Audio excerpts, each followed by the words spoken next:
If you're planning a trip to Portugal or thinking about it, I just got back from a 2-week trip and I'm going to go over my full itinerary because I think it was the perfect trip for first-time visitors. We saw a lot of the highlights with a few of the hidden gems sprinkled in. We covered some of the country's most famous spots, from the historic beauty of Porto to the sun-drenched beaches of the Algarve and lots in between. So I'm going to share where we stayed and for how long, what we did, what was worth it and what wasn't worth it, and also what I would do differently the next time I go back. I'll start with an overview of our schedule. We flew into Porto and stayed 4 nights, then went to Lisbon and stayed 4 nights there, and then we went to the Algarve and stayed 4 nights there, and then flew home from Faro. Many people buy round-trip flights to Lisbon, which is usually the most affordable and convenient option. However, I'm so glad we planned our trip this way because we didn't have to do any backtracking or have any wasted travel days. I highly recommend doing it this way if you can. We were able to do this because I actually found premium economy flights that were cheaper than economy seats. So my Daily Drop Pro membership is definitely worth it. I'll leave a link below if you want to check it out for yourself.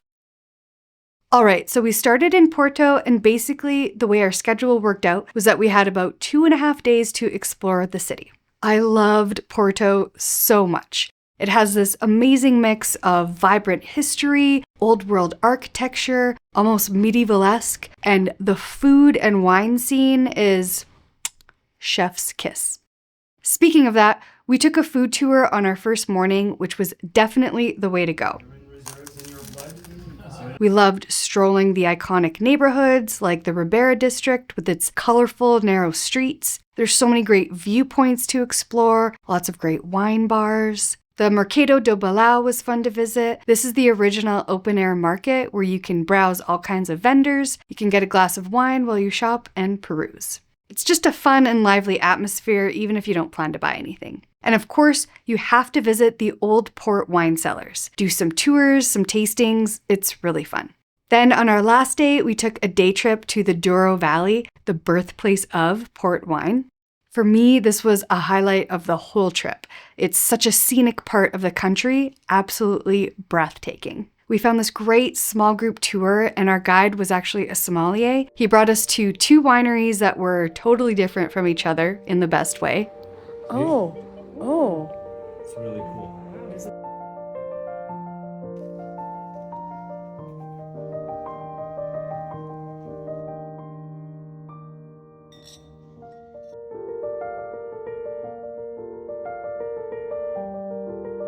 We went on a boat ride along the Douro River and then checked out some awesome viewpoints of the valley's terraced vineyards and gorgeous landscapes. Honestly, this is a must-do if you come to Porto. Non-negotiable, I would even say. Next time I come back to Portugal, though, I'm definitely saving at least 2 or 3 nights for the Douro Valley. It was beautiful.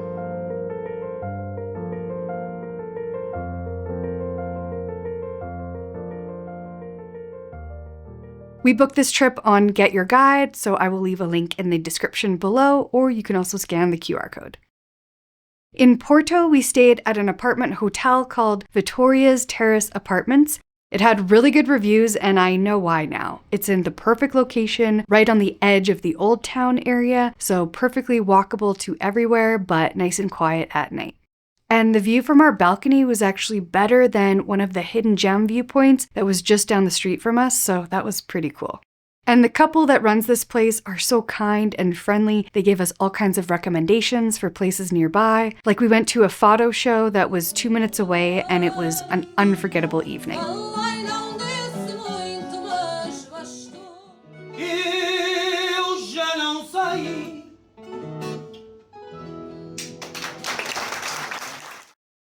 There's this awesome little hidden gem terrace bar called Rooftop Flores. Go there for sunset bevies. And there's also great restaurants within 5 or 10 minutes. I really liked Cantina 32. Oh, and I cannot forget Francesinha. This is a Porto-specific food. It's just something you have to try. It's bread and 2 or 3 kinds of meat, and there's cheese and an egg on top and a tomato beer sauce. We found awesome ones at this restaurant that I cannot pronounce, but their whole menu looked great as well. Overall, I think 2.5 days in Porto was enough. I would absolutely stay 3 or 4 days if I had more time, but I think you do need at least 1.5 to 2 full days to really experience the city, plus a full day dedicated to the Douro Valley. On day 5, instead of taking the train straight to Lisbon, we actually hired a driver, and then that way we were able to turn the transfer day into a full sightseeing day. And this was honestly one of the best decisions of our trip. So I'll leave the link to Viator where we found our guide and driver. He picked us up from our hotel in Porto at 9 a.m. and then we arrived in Lisbon by 6 p.m. where we made 3 stops along the way. First, we stopped in Aveiro, which is known as the Venice of Portugal, because of its canals and colorful boats. It's a pretty little town as well, with lots of beautiful buildings in Art Nouveau style. It's also known for a traditional sweet called ovo schmoles. I'm not sure how to pronounce it, but something we learned was you always have to try the local pastry when you're in Portugal. Our next stop was Nazare, a coastal town famous for its massive waves that attract surfers from all over the world. Usually from November to February is where you can see the highest waves on Earth, sometimes reaching as high as 30 meters. While we weren't visiting in big wave season, the viewpoints overlooking the ocean and the beach are absolutely breathtaking and definitely worth the stop. The village itself is also quite picturesque, and the pink marble cathedral was definitely one of the highlights. Finally, we stopped in Obidos, a small medieval town enclosed by castle stone walls that you can actually walk on top of. I loved this little town so much. Its cobblestone streets, flower-lined alleys, historic charm, little shops, it was just so adorable. And it's also known for its cherry liqueur, ginja, which is served in little chocolate cups. And there's little ginja stands every 20 or 30 feet. They're only about 1 or 1.5 euros per shot, so I definitely recommend trying out a few.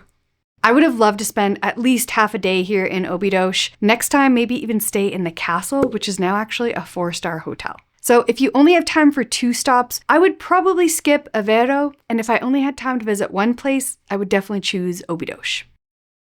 We then arrived in Lisbon, where we checked into our hotel and stayed for the next 4 nights. We stayed at this apart hotel called Ando Living. Once again, I booked it because of the amazing reviews, and they were totally right. This hotel was in the perfect location in the Baixo neighborhood, so we were within walking distance or easy public transport to all the main attractions in the old neighborhoods. It was also nice and quiet at night. It was so clean, new, and modern, reasonably priced, and the little welcome package of wine and goodies was a lovely touch. And literally around the corner was the Green Street area, which is 3 blocks of little authentic bars and restaurants that open up in the evening. It's kind of similar to Pink Street, but the better, more authentic hidden gem among locals. So then we spent the next 2 full days exploring Lisbon. On our first day, we took a half-day tuk-tuk tour. This was a fantastic way to get introduced to the city. Our guide took us through Lisbon's famous neighborhoods, Alfama, Baixa, Barrio Alto, and Chiado. Lisbon is also filled with viewpoints, or miradouros, and our guide took us to some of the best ones for the best views of the city. He also took great photos of us, which turned out to be some of my favorites from the whole trip. We finished our tuk-tuk tour in Belém, home to the Belém Tower, built to defend Lisbon against possible attacks and invasions. And it's one of the most unique monuments in Lisbon, and there's nothing quite like it in other European cities. As well, there's the Jerónimos Monastery, which is a gorgeous Portuguese Gothic building that was built in the 17th century. This is also home to the birthplace of the famous pastéis de Belém, the original recipe of pastel de nata. Everyone said these were the best of the best, the Portuguese custard tarts, and yes, I can confirm they are in a league of their own. We booked this trip through Get Your Guide, so I'll leave the link below to the one that we booked, or you can scan the QR code. I also just want to say that none of this trip was sponsored. We paid for everything ourselves, from the hotels, to the guides, to the drivers, to the restaurants, everything. Lisbon is a great city to just wander, get lost, take in the sights, snap some fun photos, and stop for food and bevies along the way, and that's exactly what we did. We really liked the Carmo rooftop bar for sunset as well. And if you like espresso martinis, you have to visit Casa do Pastel de Nata Licor for a special Lisbon twist on this yummy cocktail.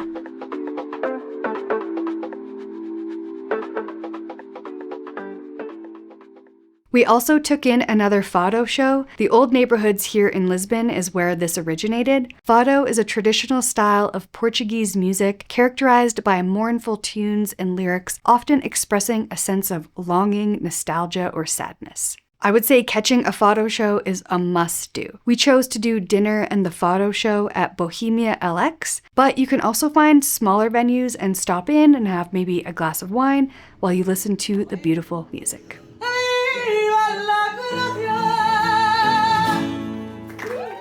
All right, now here are a few things that I thought were a little overrated in Lisbon. First was the Time Out Market. To me, this was just a food court. But perhaps if you're in town for only a few hours, maybe from a cruise, and you want to try a bunch of different Portuguese foods, this would probably be a good stop. I also wasn't crazy about Pink Street. Maybe I'm too old.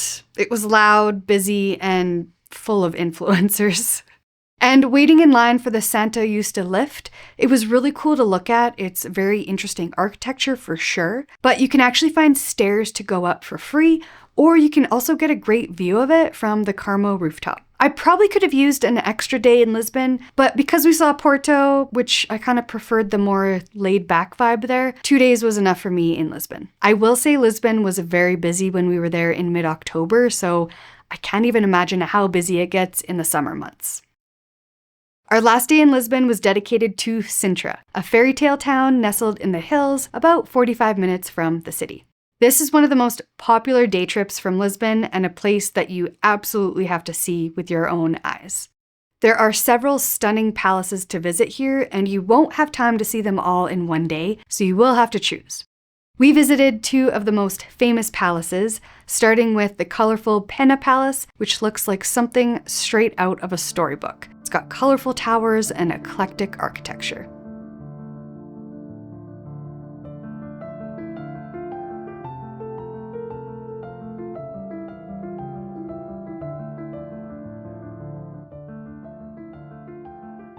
We then toured the intricate Quinta de Regueira, a romantic estate with beautiful gardens, underground tunnels, and the famous initiation well. We booked a private tour, and this was absolutely worth every penny because Sintra is huge. There is so much more than just a few palaces to visit. Our guide not only brought us everywhere, but came with us and explained all the history and all the stories behind everything we were looking at. I am so glad we hired a guide. This whole area is breathtaking, but also quite overwhelming, especially with the crowds. There were so many people without a guide that were kind of just aimlessly wandering around, and a lot of them were constantly trying to listen in to what our guide was sharing with us. So I'll leave a link to the guide that we booked. If you book with him, let him know Ali Smalls sent you. And if he's not available, I also left links for a couple other highly rated guides and tours.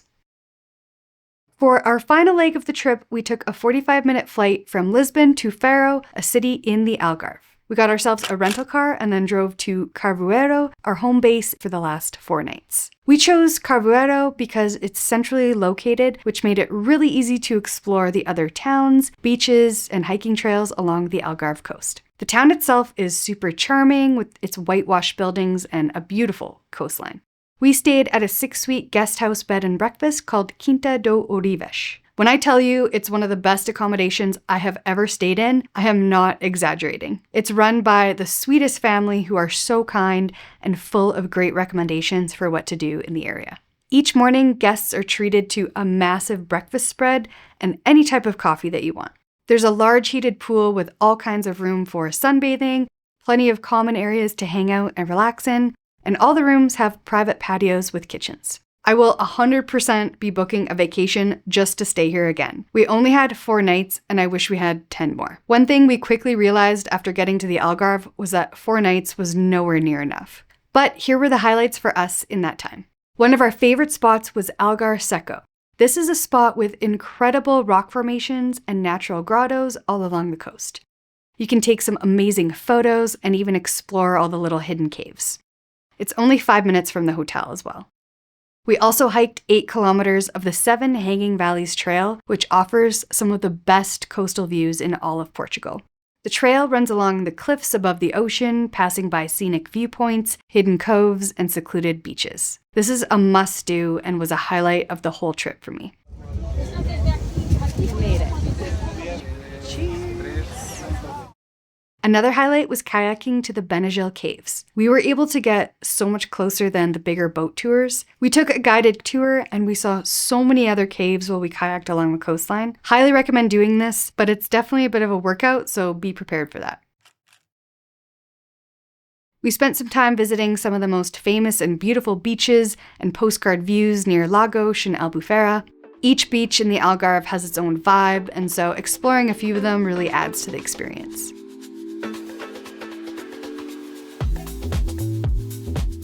There's also a lot of cute towns and villages all over. I really loved Ferragudo, an adorably picturesque town with whitewashed houses built in the hillside and flowers all through the streets. Also a great spot for souvenir shopping.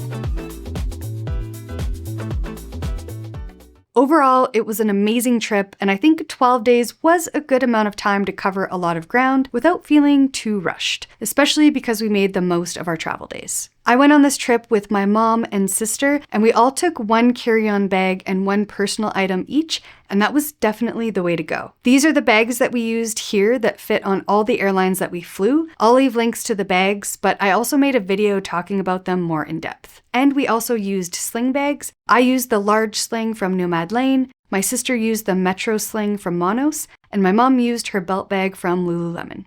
Each of these were perfect size and really nice and secure, so I'll leave links to those as well. I also put this itinerary up on my travel blog with a little more detail if you want to find out more, and keep checking back because I'm going to be adding more posts about Portugal. I'm also working on a Portugal pocket guide that will be full of all my tips and research and recommendations, so I'll announce that here on my channel when it's ready. I hope you found this video helpful. Let me know in the comments when your upcoming trip to Portugal is. Thank you so much for watching, and I'll see you in the next one.